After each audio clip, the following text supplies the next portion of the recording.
আলাইকুম। এখন আমরা শেখার চেষ্টা করব মেশিন লার্নিং এর কেতাবি বইয়ের বা ম্যাথমেটিক্যাল যে ডেফিনেশন সেটা।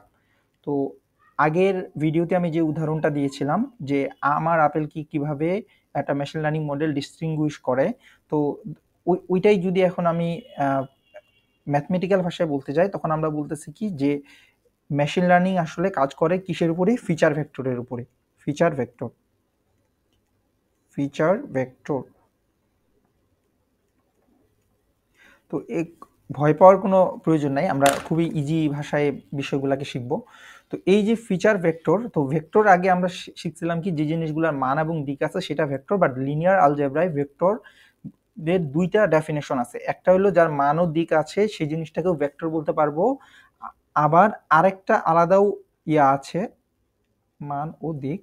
আর আরেকটা হলো যদি ডিফারেন্ট অনেকগুলা ভ্যালুজের একটা কালেকশন থাকে তাহলে ওটাকেও আমি কি বলতে পারবো? ওইটাকেও আমি ভেক্টর বলতে পারবো। কি? CO double L collection of different values. তো এই কথাটা দ্বারা কি বুঝাচ্ছি যে একটু আগে যেটা বললাম, তো ওইটার যদি আমি একটা উদাহরণ নিই, মনে করেন যে কিরকম উদাহরণটা নিব,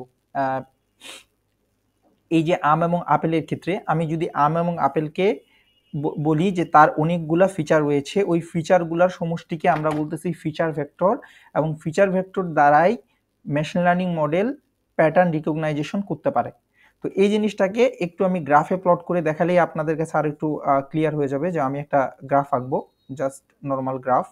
তো এই গ্রাফটাতে আমি কি করলাম, তো আমার দুইটা জিনিস আছে, দুইটা ভ্যারিয়েবল। কি কি? যে কালার, আমি তার কালার দ্বারা পার্থক্যকরণ করতে পারি, আর আমি মনে করি যে তার শেপ বা আয়তন, এরিয়াটা আমি এদিকে দিলাম। তো বাংলায় যেহেতু লিখতেছি বাংলায় লিখি। আয়তনকে আমি ওয়াই অ্যাক্সিসে আয়তনটাকে রিপ্রেজেন্ট করব, এক্স অ্যাক্সিসে আমি কালারটাকে রিপ্রেজেন্ট করব। তো এখন আমি মনে করে নিলাম দুইটা জিনিস একই রকম কালার, যে আমু তো সবুজ হইতে পারে, আপেলও সবুজ হইতে পারে। তো আমি মনে করলাম কালার এক। তাহলে আমি যদি দুইটা জিনিসের কালার একই হয়, সেটাকে যদি আমি এক্স অক্ষ বরাবর কোথাও রিপ্রেজেন্ট করতে চাই, এখন আপনার এটা কি হবে? সবারই ভ্যালু মনে করেন যে আমি দুইটাই সবুজ হয়েছে, সবুজ, আর সবুজের ভ্যালু আমি ধরে নিলাম ওয়ান। এরকম যদি হলুদ হইতো তাহলে হলুদের ভ্যালু মনে করেন যে আমি ধরে নিচ্ছি হলুদকে আমি দুই দ্বারা রিপ্রেজেন্ট করব। তাহলে এখন যদি সবুজ হয়, এখন আমটাও সবুজ এটাও সবুজ, তাহলে এক্স অক্ষ বরাবর কি তার কোনো সবগুলা ভ্যালু ওয়ান পাবো না? একদম একই রকম পাবো, ভালো কথা। বাট তাদের আয়তন তো আলাদা আলাদা হবে। মনে করেন আমি ধরে নিলাম যে আমের আয়তন বড়, তাহলে আমটা মোটামুটি এই জায়গাগুলোতে এসে আমি ভ্যালুগুলো পাবো। অনেকগুলা আম যদি মাপি, মনে করেন যে 20টা বা 25টা, তাই এখানে এরকম কাছাকাছি ভ্যালুগুলো পাবো। আবার আমি মনে করলাম যে এখন আমি ওই যে আপেলের কথা বলতেছি, আপেলটার এরিয়াগুলো কম পাবো, মনে করেন যে আমি আপেলগুলাকে এখানে পাইলাম। তো এই জায়গাটাতে পাইলাম আম আর আপেল, আমি আলাদা করে যদি আঁকি, তাহলে এখন কি হইলো, আমি দুইটা ভেরিয়েবলকে দুই দিকে প্লট করছি। জাস্ট আমার দুইটা ভেরিয়েবল আছে, হ্যাঁ। একটা ভেরিয়েবলের মনে করেন নাম আমি বলতেছি P1, আর একটা হলো P2, যে একটা কালার এটা। তো এই দুইটা ভেরিয়েবলকে আমি যখন গ্রাফে প্লট করছি, আমি তাদের ডিস্টিংগুইশ করে ফেলতে পারছি, এবং এই যে ডিস্টিংগুইশ করে ফেলছে, এই লাইনটা দ্বারাই মেশিন লার্নিং বেসিক্যালি বুঝে, এবং এই লাইনটাকে বলা হয় ডিসিশন বাউন্ডারি। যে এই বাউন্ডারি যদি এক পাশে থাকে তাহলে সে একরকম একটা রেজাল্ট দিবে, যদি অপর পাশে ডাটাটা থাকে তাহলে আরেক রকম দিবে। এই যে সেপারেটরটা দেখতেছি, এই সেপারেটরটার নামই ডিসিশন বাউন্ডারি, এবং বেসিক্যালি এরকম করে বিভিন্ন বাউন্ডারি ক্রিয়েট করেই মেশিন লার্নিং মডেলগুলা বিভিন্ন রকম প্রেডিক্ট করে।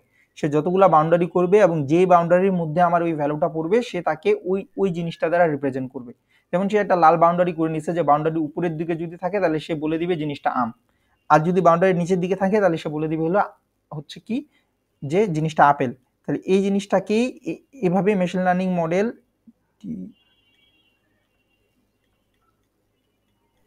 প্রেডিক্ট করে, ডিসিশন বাউন্ডারি।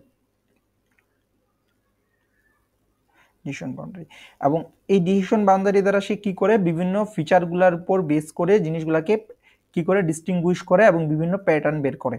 এখন এইটাকে যদি আমরা একটু জাস্ট ম্যাথমেটিক্যাল তার নোটেশনটা জেনে রাখি, তাহলে আমরা বলতেছি কি যে মেশিন লার্নিং এর এই যে আমরা ভ্যারিয়েবলগুলো নিছি P1 P2 বিভিন্ন, এগুলাকে ফিচার বলতেছি, ভ্যারিয়েবল বলতেছি, একই কথা। তো এই ভ্যারিয়েবলগুলোকে এভাবে, যে আমি যদি একটা মডেল নিই যে P একটা ভেক্টর, তাহলে তার বিভিন্ন প্রকার থাকবে, ডাটা থাকবে, যে P1 P2 এভাবে করে মনে করেন যে আমার Pn পর্যন্ত থাকবে। এইটা এটা হইলো কি, আর এটাকে এভাবে বলা হয় কি, এগুলো আমরা রিয়েল ভ্যালু দ্বারা যেহেতু রিপ্রেজেন্ট করতেছি, আমি এটা আর দিলাম এবং এন পর্যন্ত, যে এগুলো মোটামুটি সব ভ্যালুগুলো রিয়েল ছিল। আমি যে ভ্যারিয়েবলগুলো নিছি, কালার, তারপর হচ্ছে কি নিলাম, আয়তন, এই জিনিসগুলা বা এরিয়া, এই জিনিসগুলা কিন্তু রিয়েল ভ্যালু এটা।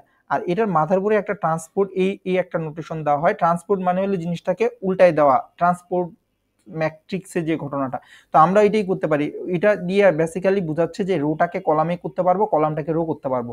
আমি চাইলে কালারটাকে এখানে লিখতে পারতাম, আয়তনটাকে আমি এক্স অক্ষ বরাবর লিখতে পারতাম, আর কালারটাকে ওয়াই অক্ষ বরাবর, তাহলেও কিন্তু আমার এই মডেলটা ঠিক থাকতো। তো ওইটাকে আমি ভেক্টর দ্বারা রিপ্রেজেন্ট করতেছি এইভাবে। এবং এই কথাটাই আমি প্রথমে ডেফিনেশনে বলছিলাম যে কি, যে মেশিন লার্নিং হচ্ছে একটা ফিচার ভেক্টর। এই ফিচারগুলো হলো যে বিভিন্ন P1 P2 P3, মানে কালার, আয়তন, শেপ, তারপরে হচ্ছে কি বলবো যে এরিয়া, এই বিভিন্ন জিনিসগুলা, এগুলা হলো দৈর্ঘ্য, প্রস্থ, এইরকম বিভিন্ন ভ্যারিয়েবল থাকতে পারে। এই ভ্যারিয়েবলগুলোর সমন্বয়ে যে ভেক্টরটা গঠিত, সেটাকে আমরা বলতেছি ফিচার ভেক্টর। আর ফিচার ভেক্টরের মাধ্যমে মেশিন লার্নিং কি করতেছে, বিভিন্ন প্যাটার্ন বের করতে পারতেছে। এবং এই প্যাটার্নগুলো বের করার ক্ষেত্রে তার যে জিনিসটা হেল্প করতেছে, সে এরকম বিভিন্ন ডিসিশন বাউন্ডারি বানাই ফেলবে। হ্যাঁ, যে এরকম আমি যদি মনে করেন যে ভাইয়া আমার তো ফুল আরো অনেক প্রকার থাকতে পারে, তো এখানে ধরেন একটা এমন একটা মডেল বানাইলাম যে আমার এখানে 3 প্রকার, যে একটা একগুলা ফুলের আয়তন মনে করেন যে এই জায়গাটাতে যায় জমা হলো, আর কিছু ফুল মনে করেন যে এইখানে এইরকম একটা পাইছে, এরকম পাইছে, আবার কিছু ফুলকে মনে করেন যে এইখানে পাইছে, এরকম যে 3 প্রকার ফুল থাকতে পারে না, তো এইরকম পাইছে। তাহলে তখন সে কি করবে, এই যে এইরকম করে 3টা বাউন্ডারি বানাই ফেললো।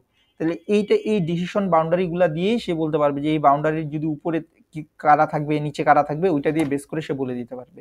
এবং এই জন্যই আমরা বলতেছি, আমরা হচ্ছে অনেক সময় একটু ম্যাথমেটিক্যাল দু একটা টার্ম ইউজ করবো, এটা জেনে রাখা ভালো, কারণ ম্যাথমেটিক্যাল ফাংশনের মাধ্যমেই বেসিক্যালি আমরা সব কাজ করি। তো কোনো কিছুকে যদি আমরা একটা ম্যাথমেটিক্যাল ফাংশনে রিপ্রেজেন্ট করতে পারি, সেটাকে কম্পিউটারে বোঝানো খুব সহজ এবং সেখান থেকে ভ্যালু বের করা খুব সহজ। কারণ আমি যদি বলতাম যে আপনি ফ্যাক্টোরিয়াল বের করেন, 5 ফ্যাক্টোরিয়াল, তো আপনার কিন্তু একটা রুলস আছে যে 5 ফ্যাক্টোরিয়াল মানে হলো 5 গুণন 4 গুণন 3 গুণন 2 গুণন 1। এভাবে যদি এখন আমি অন্য কোনো একটা দিই 6 ফ্যাক্টোরিয়াল 10 ফ্যাক্টোরিয়াল, আপনি কিন্তু একটা নোটেশনে, ম্যাথমেটিক্যাল নোটেশনে ফেলাইতে পারতেছেন যে তার আগে সবগুলো ভ্যালুকে গুণ করলে ওটা ফ্যাক্টোরিয়াল পাওয়া যাবে। অথবা আমি বললাম যে একটা সংখ্যা জোড় না বিজোড় আপনি কিভাবে বের করবেন, আমি বললাম এটা 10 বা 11, আপনি বলবেন যে আমি 2 দ্বারা ভাগ করব, মড করার পরে যদি আমি দেখি যে ভাগশেষ থাকে, তাহলে আমি বলবো এটা বিজোড় সংখ্যা, আর যদি ভাগশেষ না থাকে তাহলে আমি বলবো জোড় সংখ্যা। তাহলে এটাও কিন্তু একটা ম্যাথমেটিক্যাল ফরম্যাট আছে। সেম ভাবে মেশিন লার্নিং এ আমরা যে মডেলগুলো যেভাবেই বুঝি না কেন, ইন দ্য এন্ড ওটাকে আমার একটা ম্যাথমেটিক্যাল মডেলে রিপ্রেজেন্ট করতে হবে, যেটার ফলে পরবর্তীতে ওইটা নিয়ে আমি ইজিলি কাজ করতে পারবো। তো সেম ভাবে ওই জন্য আমরা মেশিন লার্নিং মডেলকে বলতেছি ভেক্টর মডেল, যেটাতে বিভিন্ন প্রকার ফিচারের কালেকশন, এবং ওটাকে আমরা এই নোটেশন দ্বারা রিপ্রেজেন্ট করতেছি। তো আজকের মতো এটা রিপ্রেজেন্টেশন এটাই। আমরা আস্তে আস্তে এটার কোড দেখব এবং আমরা এক্স্যাক্টলি মেশিন লার্নিং হাতে কলমে নিজেরাই করব কয়েকটা ভিডিও পরেই। আসসালামু আলাইকুম।